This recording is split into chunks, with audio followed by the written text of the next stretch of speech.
Good evening and welcome to News 10 on My Fox 10. Patrice Dayton has the night off. A lot of kids have to cope with bullying, and it's not a new problem, just a scary one. News 10's Patsy Kelly brings us the second part of the face of bullying.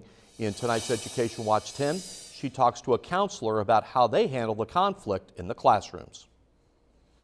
Conflict in the classroom is a real situation in middle school, and it's gotten more prevalent as the generations grow. Because we have such a loss of the male figure in today's family, I believe that it's been, the bullying has kind of taken on a new face, because from the male side of things, they don't have that same father figure where they're learning how to grow up to be men. And while it seems nowadays we're taking the thought of bullying to an extreme, there's a good reason why. Students who do shootings at schools, or students that have committed suicide, then it comes out later that the result of that was they felt bullied in the school system, or they felt like they had no other support system, and that was the only way to respond. That was the only way out. So how do Wabash Valley schools handle the hostility in the halls?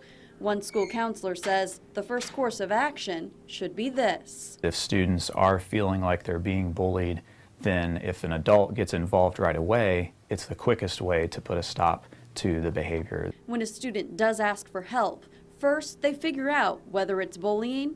Bullying by the state is defined as something that happens repeatedly. There's that power imbalance between the two students where one is perceived to have more power than another. That's another example of what bullying would be. Or merely pure conflict. If it's just normal conflict, that may be an accident. Someone may have bumped into somebody in the hallway, because in a middle school hall. He then decides the best course of action to resolve the issue, whether that be filling out an incident report or staging a meeting with those involved. If it seems necessary to have them both sit in together, and we feel like that's a safe environment, sometimes that can really help clear the air. But the biggest concern for these school peacekeepers, making sure the child's place of learning is a safe haven. In Terre Haute, Patsy Kelly, News 10. Now, if you missed the first part of this story, just head to our website to see the story in its entirety. Also, for more clarification on the state's stance on bullying and the process in schools, there's an extended interview on the web story.